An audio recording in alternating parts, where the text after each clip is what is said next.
Buhari's appointment will destroy Nigeria, and that is coming from the former military governor of Kaduna State. That's Colonel Abubakar Dangiwa Umar. That's exactly what he's saying at this period, that the way this man, our president, is choosing the people he's appointing to political offices and all of that is very, very dangerous. There is always going to be a tinge of tribalism in the man's appointments. That has always been a constant theme when Buhari is appointing people to offices. So that's what this guy is trying to say, that this thing is very dangerous. So we're going to be going through the claims he's making.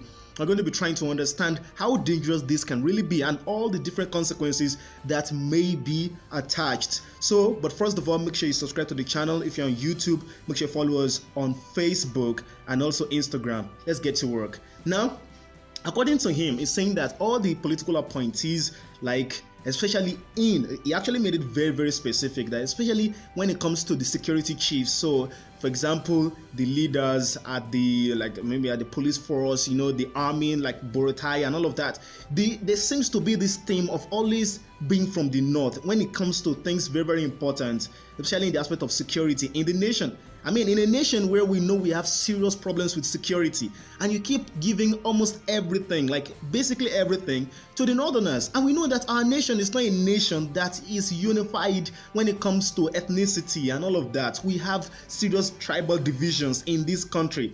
So that's what he's trying to say. Let's say that maybe it's in Germany now. In Germany, you can do such a thing. Okay, maybe a particular region and all of that, but they are all ethnically the same, they are all ethnically Germans, so it's not going to cause so much of a problem. Actually, it's one of the reasons why Hitler was able to annex Austria and then, the Sudeten lands in Czechoslovakia and all of that, because they were basically the same set of people. It's just like you're joining, let's say you're a Yoruba man and you're joining other Yoruba people to your side, so it's kind of easy in that respect. So you can rule in a way that looks like that. In some respect, there's going to be a little bit of complaints, but when you have a nation that is as fractioned, it's as fragmented as Nigeria, it is very, very dangerous. That's what this man is trying to say. So we're going to be going in deeper, a little bit deeper into this. And one thing that we really need to understand is that this man is a northerner, so his credibility is a lot higher than, let's say maybe it's a southerner saying this. If it's a southerner saying it, you can say, okay, it's because it's so tribalistic. You two are so tribalistic, and that's why you're just saying that. But this man is a fellow northerner. He's from Kaduna. So he's a fellow northerner, and for him to be saying this means that he's very, very concerned about it. So he's very concerned about it. Buhari used to be a military head of state. This man used to be a military governor. So he can understand the perspective where Buhari is coming from. And for him to be giving all this warning to us, it means that it is very, very he's seen something very, very dangerous, and it's not something that you need to be a rocket scientist to be able to figure out. Anybody with half a brain can figure this thing out and understand just how dangerous this thing is. So it's not something that is all that big to understand. And then you have to then some people might actually say that, okay, maybe the reason why he's having so much of all his appointees coming from the north is because maybe the north is bigger than the south. But that's absolute nonsense. Basically absolute nonsense for you to say that because the north is bigger than the south, and that's the reason why it's just allotting most of those appointees to the north. Honestly, by myself, I would really like us to be in a nation where we can simply choose people not based on maybe tribal affiliations or anything like that, but simply based on competence. So if it seems that we have more competent people in the west or in the south, wherever it is in the north, I wouldn't really care if it's by my own standards, the ideal standard. But we know that we are not in an ideal world. Things are not perfect. In this nation, we have so much ethnic distrust. So you can't just do such a thing like that. No tribe is going to stand for it.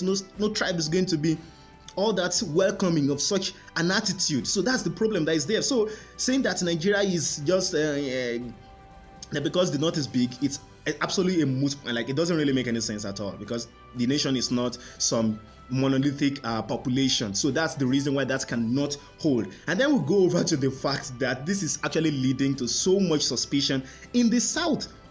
Right from the beginning, even before he became president, even as far back as since he has been running, because that was not the first time he ran for presidency. So since the time he has been running, there's always been this sort of concern that this man has some ethnic and tribalistic attitude, and then religious sort of fanaticism.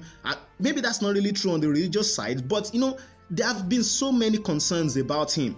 There have been so many concerns about him. So now that is one of the reasons why all those conspiracy theories about him trying to Islamize Nigeria and all those conspiracy theories about trying to overtake Nigeria with Fulanis and all of that, and his nonchalant attitude in dealing with the insurgencies in the south caused by herdsmen, and for example in a place like Benue State and all of that, that it is actually because he's in support of all those things. So that's one of the reasons why all these conspiracy theories are able to live and are able to grow stronger. That is why people in the East are very, very skeptical of this man. That's why they don't like him. So you have to understand that he has actually given this sort of atmosphere for all those conspiracy theories to grow. He has given this sort of atmosphere for people who are very, very skeptical of the government of Nigeria to be a lot more skeptical and a lot more scared of him because of his attitude, because of his demeanor and his behavior. So all those things come together to cause all these things.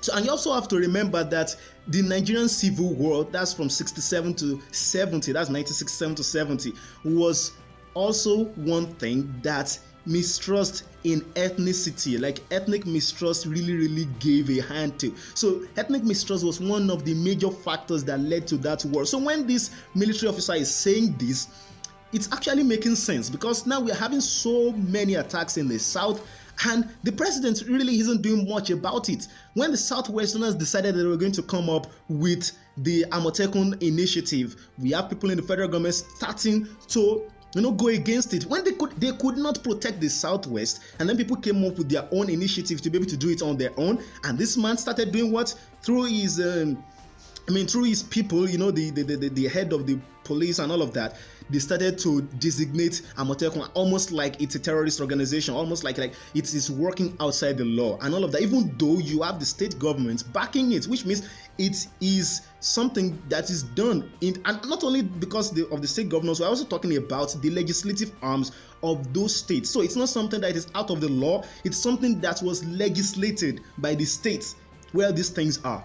But the federal government just clamps down on it and complains. So that's it. So we are really thinking about that, and then you add to the fact that in the north they have security outfits in the north that particularly peculiar to the north. So it's not only the police force or the other agencies we have for security that are nationwide. We also have specific areas, some specific organizations endemic to the north, and it's not complaining about that. So all these things come together to cause this sort of very serious suspicion of the man.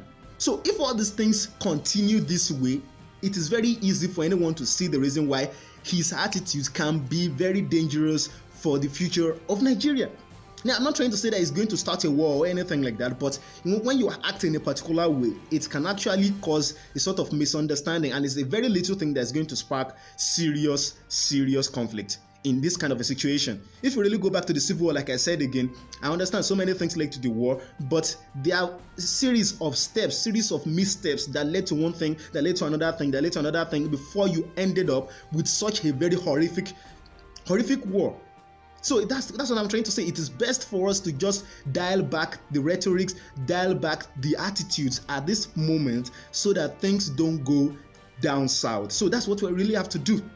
We really have to be able to, nip all these attitudes and all these things in the bud when we can. So if you are in a nation like Nigeria, what you should be trying to do as the president, no matter how much you may be tribalistic, because I understand human beings, we tend to be tribalistic. That is why racism and tribalism is a very, very strong thing, like a very strong feeling. We have very strong inclination towards those things in every single human being. No matter what you want to say, even when you are black, you have racist tendencies. That's just it. Everybody have it. Everybody has it. So it's very easy for us to condemn the whites about it. Every single tribe has it. The Yorubas have it against the Ibiras, against everybody. The Igbos have it in their own sense. The Hausas have it. All the smaller tribes too have it. It's something that's endemic. The reason is because, according to evolutionary biology, people tend to be more comfortable with their own kind. That's just it. The same way with animals, that they tend to be more comfortable with their own kind. So that's just the way it is. We tend to be more comfortable with people in our own in-group, in our own tribe. So we tend to be more suspicious of people on the outside. And when You are trying to, so let's say that maybe as the president now, he's trying to choose people and is very suspicious about things happening around him. So he starts doing what? He starts choosing people from the north where he feels like he's going to be at home. He's not going to be hurt by people from his own side. So that's, you can say maybe that's also one of the reasons why he's doing that. But the problem is that in a nation like Nigeria that is so fragmented, you cannot take that sort of attitude.